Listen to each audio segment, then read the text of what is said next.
آپ بہت محنت کر رہے ہیں، محنت کرتے ہیں، لیکن آپ کے کام یا رزق میں برکت نہیں ہو رہی تو آپ پریشان ہو جاتے ہیں۔ تو یہ بھی سوچئے نا کہ اب ہو سکتا ہے کہ آپ سے جانے انجانے میں اپنے ہاتھ سے رزق کے دروازے بند کر رہے ہوں۔ جب ہم مالی پریشانی میں ہوتے ہیں تو ہر دروازہ کھٹکھٹاتے ہیں، ہر در پر جاتے ہیں کہ کوئی ہماری مدد کرے، لیکن آپ ایک در کو نہیں چنتے اور وہ در ہے استغفار کا۔ جدید سائیکالوجی کے مطابق جب انسان مسلسل گلے اور شکایتیں کرتا ہے تو اس کا مائنڈ سیٹ بلاک ہو جاتا ہے، لیکن استغفار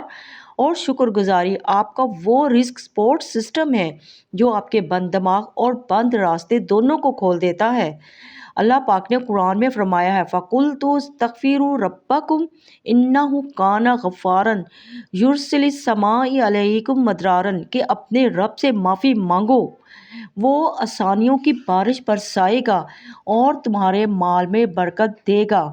تو آپ سوچئے کہ آپ کی کہاں سے غلطی ہو رہی ہے کہ آپ شکر گزاری نہیں کر رہے یا آپ کے ساتھ کوئی اور مسئلہ ہے،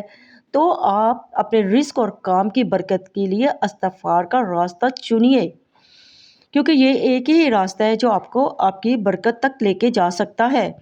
اب جب بھی کسی تنگی کا خیال آئے فوراً کسی کے در کی جانے کے بجائے 5 بار استغفار پڑھ لیں اور شکر گزاری کریں۔ اس ویڈیو کو باقی مسلم میں ضرور شیئر کیجیے، یہ آپ کے لیے صدقہ جاریہ ہوگا۔